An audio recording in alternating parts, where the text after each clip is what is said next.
তো আমি বললাম যে তোমাকে যদি আমি একটা চাকরি দেই, তোমার মাসে 15 থেকে 20,000 টাকা বেতন হবে, তাহলে কি তুমি এটা ছেড়ে দিবে? তো প্রথম দিন বলে যে স্যার আমি ছেড়ে দিব।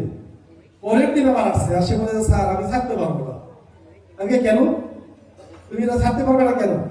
স্যার আমি যদি এটা ছেড়ে দেই তাহলে আমার যে উস্তাদ আছে উনি আমাকে মেরে ফেলবে। আমি তোমাকে মেরে ফেলবে কেন? মেরে ফেলবে এই জন্য যে আমি এই তার ব্যবসার সাথে নাই। আমি যদি এই তথ্যগুলো বাহিরে বলে দিই তাহলে আমার ব্যবসায় হাতপার হবে, ব্যবসায় ক্ষতি হবে। দেখছেন, সেই থেকে আমি সেই 2010 সাল থেকে ওর কথার প্রেক্ষিতে আমার চিন্তার আরো উন্মেষ ঘটেছে, আমার চিন্তার খোরাক হয়েছে যে আসলে আমাদের সমাজে এই অপরাধগুলো কিভাবে জিয়ে রাখা হয়েছে, এই অপরাধের নেপথ্যে কারা। আমরা তো এই যুবকদেরকে দেখে তাদেরকে ধমক দিই, তাদেরকে ঘৃণা করি, তাদেরকে গালি দেই, তাদেরকে কিছু কথা বলি, তাই না? কিন্তু এই বলার মাধ্যমে, এই ধমকি দেওয়ার মাধ্যমে এভাবে কিন্তু এটার সমাধান হবে না। আমরা পরিকল্পনা করেছি যে এর সাথে মূলে যারা জড়িত তাদেরকে যদি আইনের আওতায় নিয়ে আসা যায় তাহলে এই অপরাধগুলো বন্ধ হবে। কি কি অপরাধ? সন্ত্রাস, চাঁদাবাজি, মাস্তানি, দখল, কিশোর গ্যাং, ইফটিজিং, এরপরে মাদক, এই জাতীয় অপরাধগুলো সমাজ থেকে বন্ধ হওয়ার জন্য এর নেপথ্যের যে শক্তি এদেরকে চিহ্নিত করে তাদেরকে আইনের আওতায় নিয়ে আসতে হবে। এটা যদি করা সম্ভব হয় তাহলেই কেবলমাত্র সমাজ থেকে এই অপরাধগুলা দূর করা সম্ভব হবে, তাছাড়া সম্ভব হবে না। বাংলাদেশ জামাত ইসলামী আমরা এভাবে পরিকল্পনা এঁকেছি। আল্লাহ যদি কবুল করেন, আপনারা যদি দোয়া করেন, সহযোগিতা করেন, তাহলে এটা নির্মূল করা, এটা দূর করা আমাদের জন্য খুব কঠিন কাজ হবে না। যারা এই জাতীয় অপরাধের সাথে জড়িত, যারা গডফাদার হিসেবে পরিচিত, তাদেরকে আমরা আইনের আওতায় নিয়ে আসবো। এর অর্থ হলো এই, তাদের যে যোগ্যতা আছে, তাদের যে মেধা আছে, সেটাকে আমরা কাজে লাগিয়ে তাদেরকে কর্মসংস্থানের ব্যবস্থা করা হবে। আমরা মনে করি এই জাতীয় অফার দিলে বেশিরভাগ মানুষ এটা গ্রহণ করতে বাধ্য হবে। কারণ যাদেরকে আমরা বলি যারা নেপথ্যে কাজ করে, তাদের পিছনে একটা বড় শক্তি আছে। সেটা কারা জানেন? সেটা হচ্ছে রাষ্ট্রের যারা মূল দায়িত্ব থাকে, এমপি, মন্ত্রী, ইভেন যদি আমি রুট লেভেলে যাই, যিনি কাউন্সিলর হিসাবে নির্বাচিত হন, সেই কাউন্সিলর থেকে শুরু করে এমপি, মন্ত্রী, প্রাইম মিনিস্টার পর্যন্ত যারা দায়িত্বপ্রাপ্ত হবে, তারা যদি সৎ হয়, তারা যদি যোগ্য হয়, তারা যদি কমিটেড হয়, তাহলে এটা দূর করা সম্ভব হবে। তাই যাদেরকে গডফাদার বলছি, যাদেরকে নেপথ্যে শক্তি বলছি, তারাও এই কাজ করতে সাহস পাবে না। কারণ যারা গডফাদার, যারা নেপথ্যের শক্তি, তাদের নিজস্ব কোনো শক্তি নাই। তাদের শক্তি হলো ক্ষমতাসীন যারা থাকে, সেই এমপি মন্ত্রীদের যে শক্তি, সেই শক্তি নিয়ে তারা এই কাজ করে এবং তাদের আয়ের, এই অবৈধ ইনকামের একটা বড় অংশ এমপি মন্ত্রীদেরকে দিতে হয়। কাজে এমপি মন্ত্রী যারা আছে, তারা যদি এই কাজের সাথে জড়িত না থাকে, তারা যদি সততার সাথে দায়িত্ব পালন করে, তাহলে এই নেপথ্যের যারা রয়েছে, যে শক্তি রয়েছে, তারাও এই কাজ করতে আর সাহস পাবে না। এভাবে আমরা চিন্তা করেছি। আল্লাহ যদি কবুল করেন, আপনারা সহযোগিতা করেন, তাহলে দায়িত্ব পাওয়ার প্রথম দিন থেকেই এবারে বাংলাদেশ জামাত ইসলামী জিরো টলারেন্স নীতি গ্রহণ করবে ইনশাআল্লাহ। সম্মানিত ভাই ও বন্ধুগণ, আমাদের এক ভাই একটা লিখিত প্রশ্ন করেছেন, সেখানে ক্ষুদ্র ঋণের নামে যে সুদের মহোৎসব, এটা তিনি বলেছেন সুদ এমন একটা পদ্ধতি, সুদ এমন এক জিনিস ঘৃণিত, যেটা ইসলাম তার বিরুদ্ধে যুদ্ধ ঘোষণা করেছে। আল্লাহ বলছেন, ইয়া আইয়ুহাল্লাযীনা আমানুত্তাকুল্লাহা ওয়া জারু মা বাকিয়া মিনার রিবা ইন কুনতুম মুমিনিন ফা ইন লাম তাফআলু ফা'যানু বিহারবিন মিনাল্লাহি ওয়া রাসূলিহি। জাহিলিয়াতের যুগে সুদের প্রচলন ছিল। সেই সর্বশেষ সুদ হারাম করার অনেকগুলো পদ্ধতি অবলম্বন করে সর্বশেষ যখন হারাম ঘোষণা করা হয়েছে, তখন সেই আয়াত হচ্ছে এইটা। এখানে বলা হয়েছে যারা ইমানদার তাদেরকে বলা হয়েছে যে তোমরা আল্লাহকে ভয় করো। এবার সুদের যে দাবি আছে, সুদের যে পাওনা আছে, সেই পাওনার দাবি তোমরা ছেড়ে দাও। ফাইলাম তাফআলু ফাআযানু বিহারবিন মিনাল্লাহি ওয়া রাসূলিহি। আর এই দাবি যদি তোমরা না ছাড়ো, তাহলে আল্লাহ এবং রাসূলের বিরুদ্ধে যুদ্ধের জন্য তোমরা প্রস্তুত হও। এটা হচ্ছে সুদের ব্যাপারে আল্লাহ সুবহানাহু ওয়া তাআলার চূড়ান্ত বক্তব্য, চূড়ান্ত নির্দেশনা। পৃথিবীর সকল ধর্ম সুদের বিরুদ্ধে কথা বলেছে। সুদ কোন ধর্মই গ্রহণ করেনি। সুদের ব্যাপারে তাদের বক্তব্য। আমি যেহেতু ইসলামী ব্যাংকিং অর্থনীতি নিয়ে মোটামুটি লেখাপড়া করছি, সেখানে আমি ভিন্ন ধর্মাবলম্বীদের যে ধর্মগ্রন্থ তাদের যে সুদ সম্পর্কে বক্তব্য, সেখানেও সুদকে তারা প্রশ্রয় দেয়নি, সুদকে তারা পছন্দ করেনি। সুতরাং এই সুদই অর্থনীতি মানুষের ধ্বংসের মূল কারণ, অন্যতম কারণ।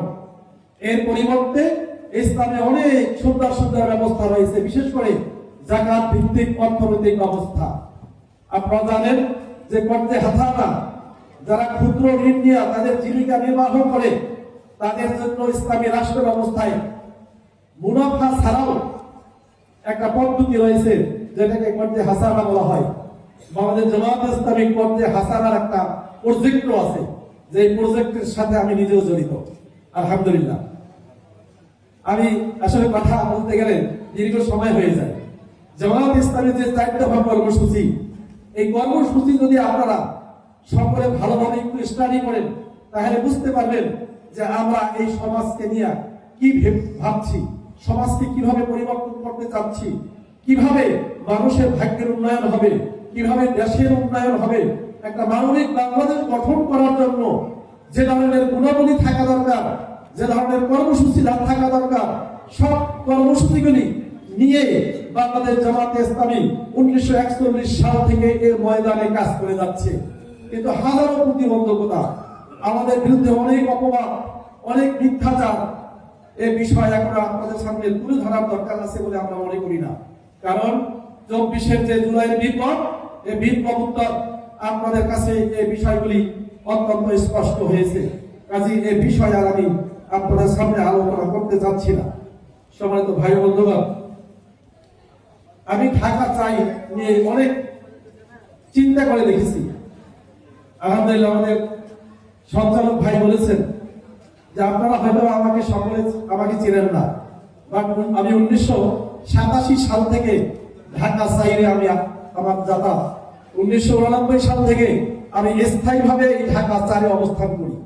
বিভিন্ন এলাকায় ছিলাম ছাত্র জীবনে। এরপরে 54 নম্বর ওয়ার্ড আপনাদের পাশেই খন্দকার রোডে এখন আমি স্থায়ীভাবে বসবাস করছি। আমি এই 9টি ওয়ার্ডের প্রায় 7টা ওয়ার্ডে আমি বিভিন্ন সময় বিভিন্ন কারণে বসবাস করেছি। শিক্ষা প্রতিষ্ঠান কায়েম করার জন্য গিয়েছি, সেটা যার কারণে এই ঢাকা 4-এর 9টি ওয়ার্ডের প্রায় অধিকাংশ গলিতে গলিতে আমার উঠা বসা চলাফেরা। এই জন্য ঢাকা 4 সম্পর্কে আমি মোটামুটি আমার ধারণা রয়েছে। আমি দেখেছি যে বাংলাদেশের কিছু সমস্যা রয়েছে, যেটা ন্যাশনাল সমস্যা, জাতীয় সমস্যা, আর কিছু সমস্যা আছে এলাকা ভিত্তিক সমস্যা। ঢাকার বাইরেও বিভিন্ন এলাকা ভিত্তিক কিছু সমস্যা রয়েছে। ন্যাশনাল সমস্যা এবং এলাকা ভিত্তিক যে সমস্যাগুলো রয়েছে বিভিন্ন জায়গায়, সব সমস্যাগুলো এক জায়গায় করলে যা দাঁড়াবে ঢাকা 4 এই অঞ্চলের ভিতরে সবগুলো সমস্যা আমি এখন দেখতে পাচ্ছি। অত্যন্ত দুঃখজনক। বাংলাদেশের রাজধানী ঢাকার একটা গুরুত্বপূর্ণ সংসদীয় আসন ঢাকা 4, অথচ আপনারা একটু চিন্তা করে দেখুন তো, ঢাকা 4-এর ভিতরে 9টা প্রশাসনিক ওয়ার্ডের ভিতরে একটা কমিউনিটি সেন্টার নেই। এক ভাই কমিউনিটি সেন্টারের কথা বলেছেন। আল্লাহ যদি কবুল করেন, আমি ইতিমধ্যে পরিকল্পনা নিয়েছি প্রতি ওয়ার্ডে সিটি কর্পোরেশনের উদ্যোগে বা সরকারি অন্য কিসের উদ্যোগে কমপক্ষে একটি করে কমিউনিটি সেন্টার করার জন্য আমরা পরিকল্পনা নিয়েছি আলহামদুলিল্লাহ। এবং ইনশাআল্লাহ এটা করা সম্ভব হবে। আমরা দেখেছি ইতিমধ্যে যে মানে প্রত্যেকটা ওয়ার্ডই জায়গা আছে, সেগুলি বের করে আমরা যদি উদ্যোগ নেই তাহলে এটা সম্ভব হবে ইনশাআল্লাহ। এরপরে আপনি আরেকটা দেখেন, ঢাকা 4-এর ভিতরে ভালো কোনো হাসপাতাল নাই। আপনারা হয়তো হাসপাতালের কথা বলেন নাই যে আপনাদের কাছেই হয়তো ইবলিসিনা আছে, কিন্তু আমি তো চিন্তা করি ঢাকা 4-এর কথা।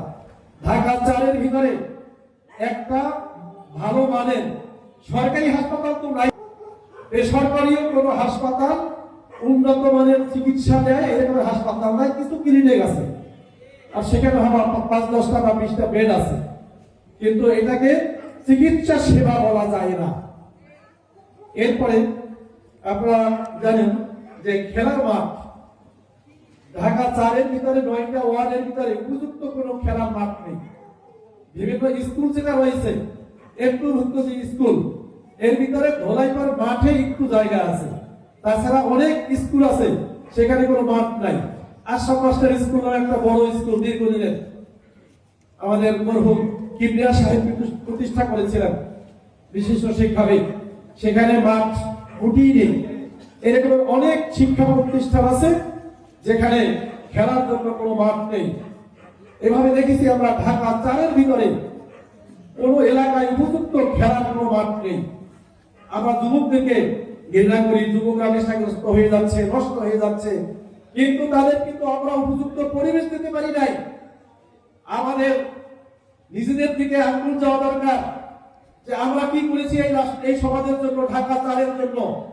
আমরা এদেরকে মাদক থেকে মুক্ত রাখার জন্য এদের একটা খেলার মাঠের পর্যন্ত ব্যবস্থা আমরা করতে পারি নাই।